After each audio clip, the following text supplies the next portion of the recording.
council chamber fell silent as Admiral Chen Wei stepped to the podium. Around her sat representatives from 47 human colonies, their faces grave. The holographic display showed the latest intelligence. 3 more border stations had gone dark in the past week. The Crevathi Dominion was advancing, and every species in their path had either surrendered or been exterminated. "We've received their ultimatum," Chen said, her voice steady despite the trembling in her hands. "Unconditional surrender within 30 days, or they will consider Earth and all human colonies legitimate military targets." A murmur rippled through the chamber. Councillor Okonkwo from the African Union leaned forward. "Admiral, our combined fleet is less than a third the size of theirs. Our weapons technology is generations behind. What possible chance do we have?" Chin pulled up another display. It showed casualty projections, resource comparisons, technological gaps. The numbers painted a bleak picture. By every metric that mattered in galactic warfare, humanity should have already been conquered. "You're right," Chin admitted. "By conventional analysis we should surrender. The Crevathi have defeated 17 civilizations in the past century. Each of those civilizations was more advanced than us. Each had more time to prepare. And each is now extinct or enslaved." She paused, letting the weight of those words settle. "But there's something the conventional analysis doesn't account for. Something that makes humans different." Chin switched the display to historical records from Earth. Ancient battles, desperate last stands, impossible victories. Thermopylae, where 300 warriors held back an empire. Stalingrad, where a city refused to fall despite overwhelming odds. The countless moments throughout human history where people chose to fight rather than submit. Every species the Crevathi have faced made the logical choice, Chin continued. They calculated the odds, saw the futility, and surrendered to preserve what they could. But humans have never been particularly good at accepting futility. She pulled up recent footage from the frontier colonies. Engineers working around the clock to retrofit civilian ships with weapons. Farmers learning to handle military equipment. Teachers training as field medics. Children as young as 12 volunteering for support roles. "The Crevathi don't understand that about us yet," Chin said. "They think we're like the others. They think we'll see their strength and collapse. They don't realize that we've built our entire civilization on the idea that some things matter more than survival." Councillor Tanaka from the Asian Coalition spoke up. "Are you suggesting we fight? The projections show a 98% casualty rate in any direct engagement." "I'm suggesting that numbers don't tell the whole story," Chin replied. "Yes, we're outgunned. Yes, we're outnumbered. But we're also the species that invented nuclear weapons to fight ourselves and then chose not to use them. We're the species that went to the moon with less computing power than a modern toaster. We're the species that looks at impossible odds and asks how, not if." She brought up schematics of a new battle strategy. It wasn't elegant. It wasn't efficient. It relied on tactics that no advanced species would consider. Deliberate sacrifice, asymmetric warfare, guerrilla tactics that ignored every rule of civilized combat. The other species fought the Crevathi like they were playing a game with established rules, Chin explained. They tried to match military might with military might. They lost because they were playing the wrong game. Humans wrote the book on fighting dirty. We've spent 10,000 years figuring out how to kill things bigger and stronger than us. It's time we reminded the galaxy why Earth predators evolved to be afraid of us. The chamber erupted in debate. Some called it madness. Others called it humanity's only chance. But as Chin looked around the room, she saw something shifting in their eyes. Fear was giving way to something more dangerous. Determination. "The Crevathi want us to be logical," Chin said, her voice cutting through the noise. "They want us to calculate the odds and surrender. But humanity's greatest moments have never come from logic. They've come from the stubborn refusal to accept that something can't be done. They've come from ordinary people deciding that some lines cannot be crossed, regardless of the cost." She closed the displays and looked directly at the council. "So here's my recommendation. We tell the Crevathi that humans don't do unconditional surrender. We tell them that if they want our worlds they'll have to take them. And we make damn sure that taking them costs more than they ever imagined possible. We might not win. But we'll make them remember that they fought us. Every species that comes after will hear the story of what happened when the Crevathi tried to conquer humanity. And maybe, just maybe, that story will matter to someone else facing their own impossible odds." The vote was called. The result was unanimous. Humanity would fight. As the council adjourned, Chin stood alone at the podium, looking at the tactical displays. The odds hadn't changed. The Crevathi were still stronger, still more advanced, still more numerous. But now there was something else in the equation: human defiance. And throughout history, that had proven to be the most dangerous variable of all. The first Crevathi scout ships arrived at the edge of human space exactly on schedule. They were massive vessels, each one larger than humanity's biggest battleship. Their hulls shimmered with energy shields that could deflect anything in Earth's arsenal. They came expecting either a white flag or token resistance from a species about to die. What they found instead confused them. Commander Vrath studied the sensor readings from his flagship's bridge. The human fleet was scattered across 3 star systems in formations that made no tactical sense. Some ships were positioned near asteroid fields. Others lurked close to gas giants. A few hung motionless in the empty void between planets, as if waiting for nothing. "They're not even trying to mass their forces," his tactical officer reported. Intelligence suggested they would gather everything they had for a single desperate battle. Vratha's mandibles clicked in what passed for a Crevathi smile. Fear has broken their coordination. They don't know whether to fight or flee, so they do neither effectively. Proceed with the standard subjugation pattern. The Crevathi fleet split into battle groups, each one more than sufficient to overwhelm the scattered human ships. They had done this 17 times before. The pattern never changed: display overwhelming force, destroy any resistance quickly, and watch the survivors lose hope. But as the first battle group approached a cluster of human vessels near an asteroid field, something unexpected happened. The human ships didn't retreat or form a defensive line. Instead, they scattered further, diving into the asteroid field itself, using the rocks as cover in a way that suggested either desperation or madness. "They're running," Vratha's weapons officer said. "Should we pursue?" "Of course," Vrath replied. "But carefully. Maintain formation integrity." The Crevathi ships entered the asteroid field, their superior sensors easily tracking the fleeing humans. It should have been a simple pursuit. It should have ended in minutes. Then the asteroids exploded. Not the asteroids themselves, that would have been detected.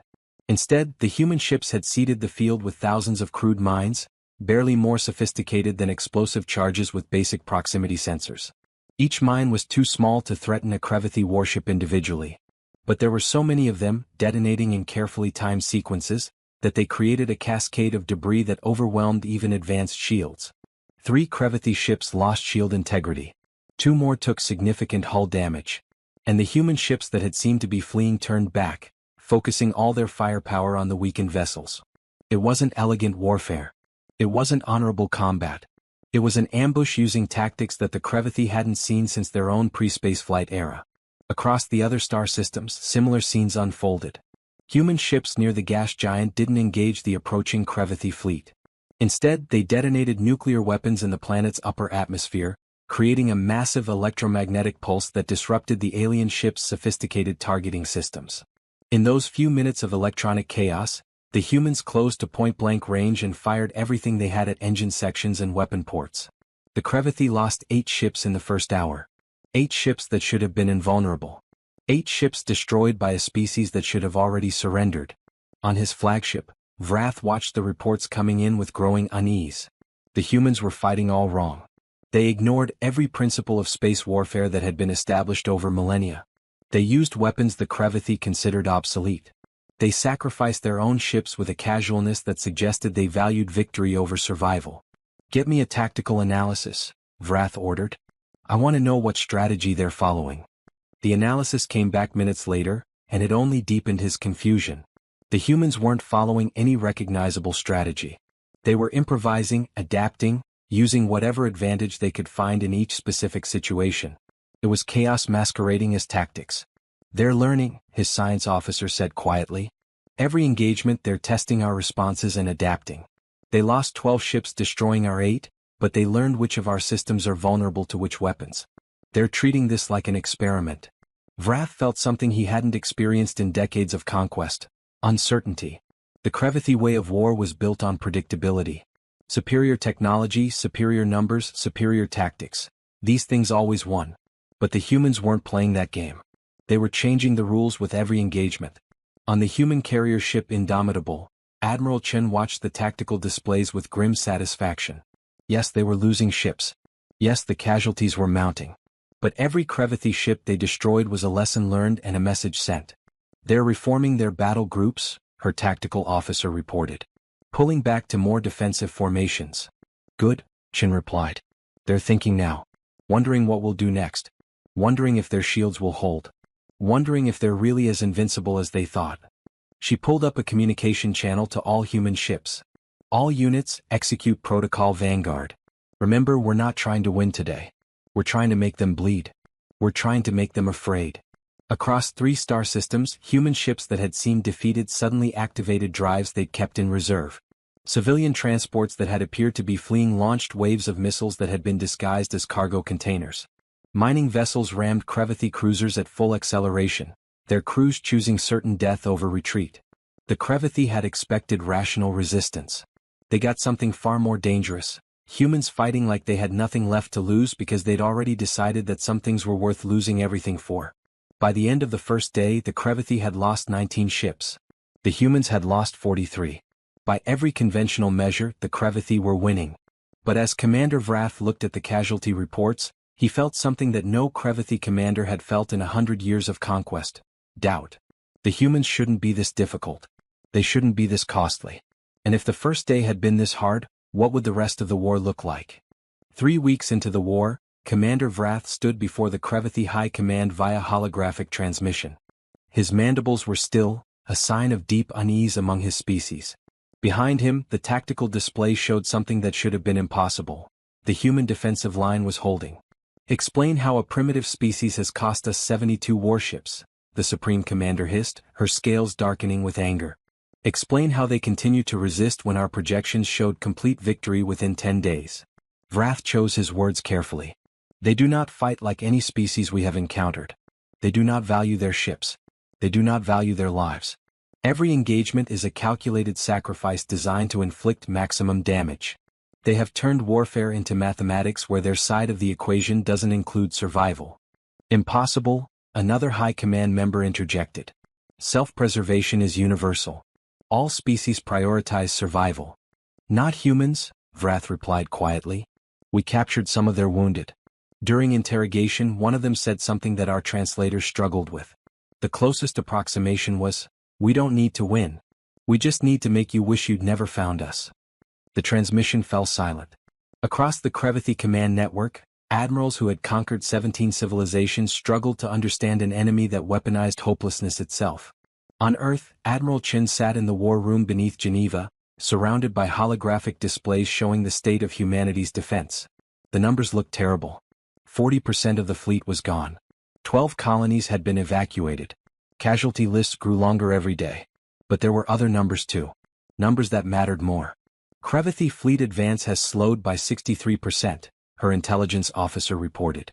They're taking twice as long to secure each system. Their supply lines are stretched thin because they have to leave ships behind to guard against our hit-and-run attacks. Chin nodded. And morale? Their intercepted communications show increased stress. Medical transports are overwhelmed. They're requesting reinforcements for the first time in their military history. It was working. Not the way victory usually worked. Humanity wasn't winning battles or reclaiming territory. But they were doing something perhaps more important.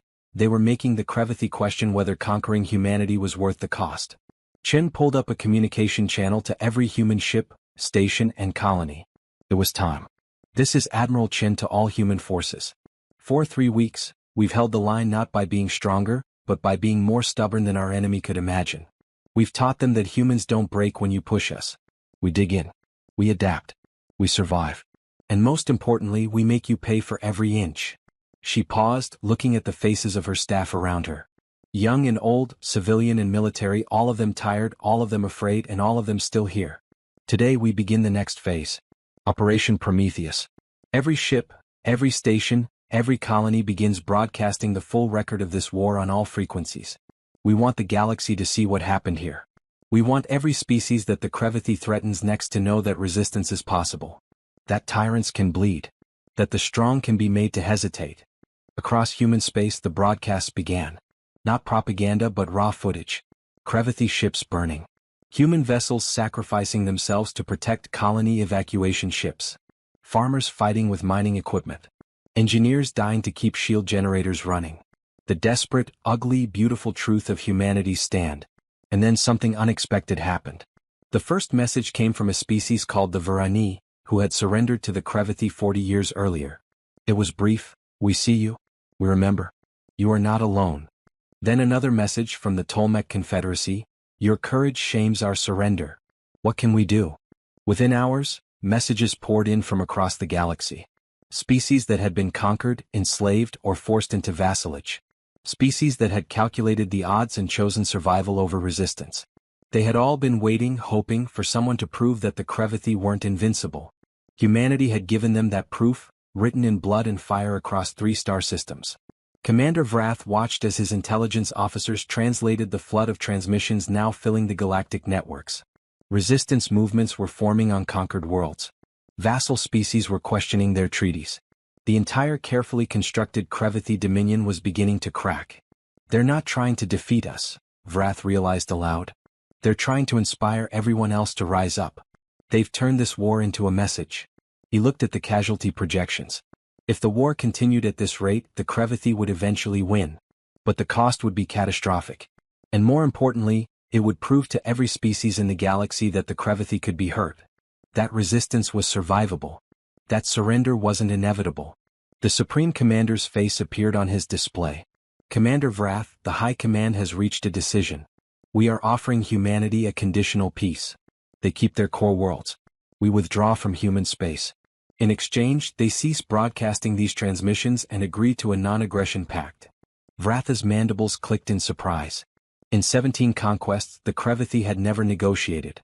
Never offered terms. Never retreated. They've already won, the Supreme Commander continued, her voice heavy with something that might have been respect. Not militarily but strategically. If we continue, we prove their point. If we withdraw, we at least stop the bleeding. Sometimes, Commander, the greatest victory is knowing when to stop fighting. When the Crevathi peace offer reached Earth, Admiral Chen read it twice to make sure she understood correctly. Around her, the war room erupted in cautious celebration. They had done it. Humanity had survived. But Chen felt no triumph, only exhaustion and the weight of all those who hadn't lived to see this moment. 40% of the fleet. Hundreds of thousands of casualties. 12 evacuated colonies. What do we tell them? Her aide asked, waiting to draft a response. Chen looked at the holographic display showing Earth, scarred but unbroken. We tell them we accept. We tell them the war is over. And then we make sure that every species in this galaxy knows exactly what it cost the Crevathi to learn that humanity doesn't surrender. Not to impossible odds. Not to superior force. Not to anyone who thinks strength gives them the right to demand our freedom. She stood, addressing her staff one final time. We didn't win because we were stronger. We won because we were willing to pay a price they couldn't imagine. We won because humanity has spent its entire history learning how to survive things that should have killed us. And most importantly, we won because we fought for something bigger than ourselves. We fought for the idea that tyranny should never be easy. That conquest should never be cheap. That there will always be someone, somewhere, willing to stand up and say no. The peace treaty was signed within a week. The Crevathi withdrew. The galaxy watched and learned. And in the years that followed, 17 species that had been conquered by the Crevathi launched their own rebellions, each one citing humanity's stand as their inspiration. The Dominion collapsed within a decade, brought down not by superior force but by the simple idea that resistance was possible. Humanity had lost thousands of ships and hundreds of thousands of lives. But they had won something more valuable. They had reminded the galaxy that freedom was worth fighting for no matter the odds. And that lesson would echo across the stars for generations to come. The end.